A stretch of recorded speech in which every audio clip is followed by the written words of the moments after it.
अस्सलाम वालेकुम नाज़रीन, मेरा नाम डॉक्टर इनाम दानिश है और मैं कार्डियोलॉजिस्ट हूँ। बहुत सारे पेशेंट हमारे पास आते हैं, वो कहते हैं कि डॉक्टर भूख तो लगती है मगर खाना खाने को दिल नहीं चाहता। तो ये बड़ी कॉमन प्रॉब्लम है। आज हम इसको मेडिकल टर्म में डिस्कस करते हैं कि ये क्या इशू है। मेडिकली इसको दो टर्म्स यूज़ की जाती हैं, एक हंगर और एक एपिटाइट। हंगर कहते हैं भूख को और एपिटाइट कहते हैं रग़बत को।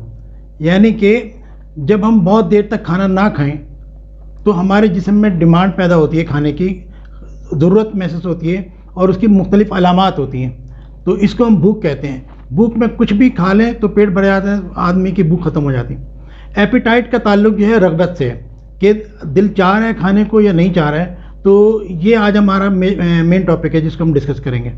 नाज़रीन, होता है कि जब हम खाना खाते हैं तो हमारे मैदे में एक फुलनेस होती है, मैदा भरा होता है। जब बहुत देर तक खाना ना खाएं तो मैदा खाली होने के बाद चिपक जाता है, श्रिंक हो जाता है, जिससे कुछ हार्मोन्स भी रिलीज़ होते हैं और पेट में मरोड़ होने लगती है, जिसको हम हंगर पेंग्स कहते हैं। तो ये अमूमन आपने देखा होगा रोज़े की हालत में होता है कि आदमी को जब बहुत शदीद भूख लग रही होती है तो पेट में दर्द, गुड़गुड़ाहट, पेट के अंदर इस तरह की आवाज़ें आने लगती हैं, जिसे कहते हैं कि पेट में चूहे दौड़ रहे हैं। ये भी एक टर्म यूज़ की जाती है। तो इसमें आदमी को इसके साथ थकन, चक्कर और नकाहत फील होती है, चिड़चिड़ापन हो जाता है और खाने की शदीद ख्वाहिश होती है। तो ये तमाम चीज़ें भूख की अलामत हैं।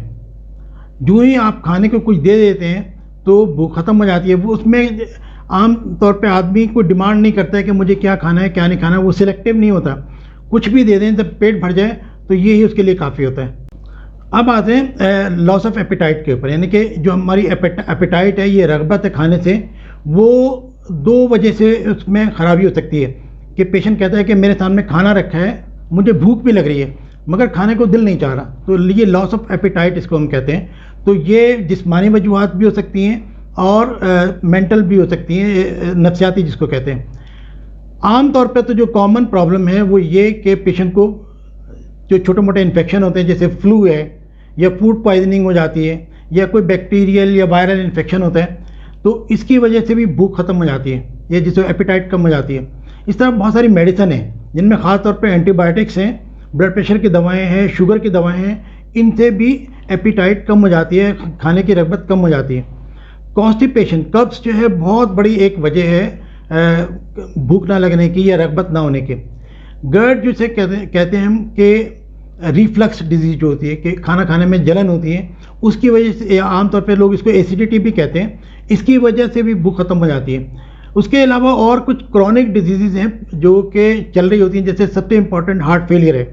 जब दिल कमज़ोर हो जाता है तो लंग में पानी भी आता है, फेफड़ों में पानी आता है और आंतों में भी पानी आता है। जब आंतों में पानी होता है तो भूख कम हो जाती है, एपिटाइट इंसान की कम होने लगती है।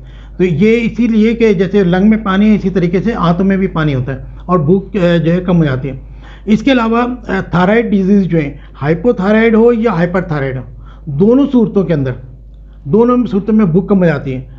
एक और इम्पॉर्टेंट चीज़ जो है वो मैं आपको बताऊं, वो है गैस्ट्रोपेरेसिस, यानी कि हमारे मैदे की हरकत जो है, आंतों की और मैदे की हरकत, ये कम हो जाती है। आमतौर पे ये मोटिलिटी होती है इस तरीके से करके, तो जितनी हरकत ज़्यादा होगी उतना खाना आगे जल्दी जाएगा और भूख लगनी शुरू हो जाएगी।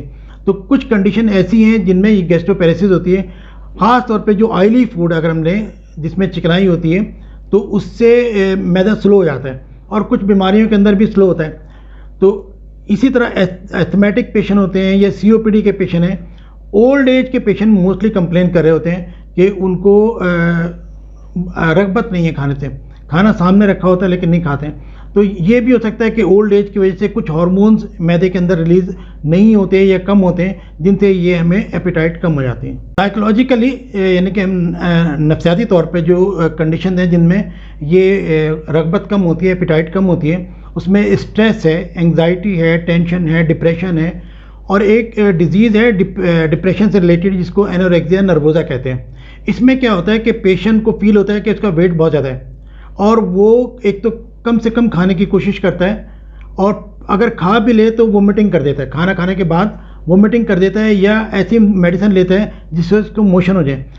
तो बज़ाहिर देखने में तो ऐसा लगता है कि वो बहुत ही कमज़ोर हो गया है, मगर उसको फीलिंग यही होती है कि मेरा वेट अभी भी ज़्यादा है।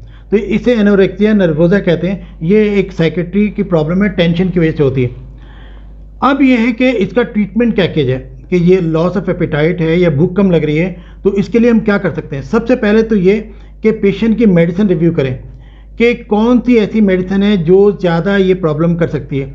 हमने ये देखा कि हार्ट फेलियर के पेशेंट में जब डायरेटिक्स देते हैं, पेशाब आवर जो अद्वियात होती हैं, उनकी जब डोज बढ़ाते हैं तो लोगों में बिल्कुल ये एपेटाइट कम हो जाती है। तो और इसी तरीके से एंटीबायोटिक्स हैं और दूसरी मेडिसिन हैं, तो आपको देखना है कि कोई ऐसी मेडिसिन है जिसकी वजह से पेशेंट की भूख खत्म हो रही है, तो उसको आपको ख़त्म करना है। फिर कॉन्स्टिपेशन है, कॉन्स्टिपेशन का ट्रीटमेंट अगर है कॉन्स्टिपेशन तो कॉन्स्टिपेशन का ट्रीटमेंट करें, कब्ज़ का इलाज करें। गैस्ट्रोपेरेसिस के लिए दवाएं मौजूद है मार्केट के अंदर जो मैदे की हरकत को बढ़ा देती हैं, तो ये मेडिसिन जो है वो अपने डॉक्टर से कहें, वो आपको लिख के देंगे। एसिडिटी अगर है, किसी को रिफ्लक्स होता है, इस सीने में जलन होती है, तो उन लोगों की भी भूख कम होती है, आप एसिडिटी का ट्रीटमेंट करें, वो बेहतर हो जाएगा। एसिडिटी का सबसे अच्छा ट्रीटमेंट ये है कि खाना खाने के बाद लेटे नहीं, झुके नहीं, और आधे लेटे आधे बैठे इस कंडीशन में हों। बेहतर ये कि वॉक करें, खाने के 2 घंटे बाद लेटें, वो भी आधे लेटे आधे बैठे इस कंडीशन में, तो फिर एसिडिटी या रिफ्लक्स नहीं होता है। इसके अलावा एंटी डिप्रेशन मेडिसिन भी यूज़ करते हैं जिन लोगों को डिप्रेशन की वजह से भूख कम हो जाती है। तो जैसे एक टेंशन डिप्रेशन के अलावा ग्रीफ पीरियड होता है, कुछ लोगों को किसी वजह से गम होता है या दुख होता है, परेशानी होती है, तो वो कहते हैं कि बस मेरा खाने को दिल नहीं चाह रहा है। ये आप टीवी में भी देखते हैं, ड्रामों फिल्मों में दिखाते हैं कि भाई खाना उठा लें, आज दिल नहीं चाह रहा। तो किसी टेंशन डिप्रेशन या खौफ या गम की वजह से भी आदमी की भूख खत्म हो जाती है। तो अगर ये परसिस्टेंट हो तो एंटी डिप्रेशन दवाएँ जो है वो दी जाती हैं। एक और इम्पॉर्टेंट बात यह है कि हम क्या करते हैं कि 2 बड़े खाने लेते हैं दोपहर में, रात में। बेहतर ये है कि आप 5 से 6 मरतबा खाएं और कम कम खाएं, अपना पोर्शन कम कर दें। जब आप कम कम खाएंगे और फ्रिक्वेंटली खाएंगे तो उससे भूख बढ़ जाती है। 2 टाइम का ज़्यादा हैवी खाना जो है, इससे भूख या एपेटाइट हमारी कम हो जाती है। इसी तरीके से फेवरेट फूड देखें, एक आदमी को क्या पसंद है। घर में अगर पालक बने हैं, बच्चों से कहते हैं खाना खा लें, वो थोड़ी देर बाद रुक जाते हैं। अम्मी कहती हैं कि भी खाना खा लें, वो कहते हैं भाई अम्मी बस खा लिया, भूख खत्म हो गई। फिर वो कहती हैं अच्छा बेटा ब्रोस्ट मंगवा दें, वो ब्रोस्ट आता है, बच्चा पूरा खा लेता है। तो ये उसकी यानी कि डिपेंड करता है फेवरेट। तो जो अगर किसी की एपेटाइट कम है तो आप अपनी फेवरेट डिश देखें कि फेवरेट डिश क्या है। वो मैं अपने ज़्यादातर पेशेंट को हलीम पे रखता हूँ, क्योंकि ओल्ड एज होती है, दांत भी नहीं होते हैं और वो एक कंप्लीट डाइट होती है। तो मैं अपने पेशेंट से कहता हूँ कि भाई आप हलीम खाएँ। तो जो भी जिसको पसंद है वो खाएं, खाना ज़रूर चाहिए ताकि वो एपेटाइट जो है वो ख़राब ना हो।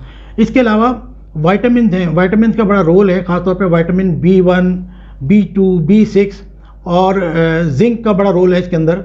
ओमेगा 3 फैटी एसिड आते हैं ओवेजा के नाम से, थोड़े से एक्सपेंसिव हैं, लेकिन ओमेगा 3 जो फैटी एसिड हैं ये भी भूख को बेहतर करते हैं। डिहाइड्रेशन की वजह से, पानी की कमी की वजह से भी जो है वो एपेटाइट कम होती है। आपको पानी ज़्यादा से ज़्यादा पीना है। पानी ज़्यादा पिएंगे तो एपेटाइट भी बढ़ जाएगी, पानी ज़्यादा पिएंगे तो कब्ज़ भी नहीं रहेगा। एक और ख़ास बात ये कि एक ट्रिक, इसका टिप्स ये समझिए कि खाना खाने से कुछ देर पहले वॉक कर लें, उससे बड़ा अच्छा इम्पैक्ट आता है कि भूख बेहतर हो जाती है, आदमी का खाने की ख्वाहिश बढ़ जाती है अगर हम खाना खाने से पहले कुछ देर वॉक कर लें। कुछ मेडिसिन भी ऐसी हैं जैसे मोसिगार के नाम से आता है, सिरप भी आता है, टैबलेट भी आता है, और कुछ जो है हर्बल भी आती हैं, जैसे कि डाइगेस है, या इस टाइप की बहुत सारी चीज़ें हैं जिनको चूसने से भी एपेटाइट बेहतर हो जाती है। तो हमने ये डिसाइड करना है कि पेशेंट को ठीक कैसे करना है। तो पहले प्रॉब्लम देखें कि प्रॉब्लम क्या है। आया ये मेडिसिन की वजह से हो रहा है, किसी बीमारी की वजह से हो रहा है, पेशेंट की खाने की आदत नहीं है, या वो वॉक नहीं कर रहा है या एक्सरसाइज नहीं कर रहा है। तो अगर वॉक एक्सरसाइज नहीं करेंगे तो ज़ाहिर है भूख नहीं लगेगी। तो ये सारी चीज़ें फैक्टर्स होते हैं पेशेंट को ट्रीट करने के लिए।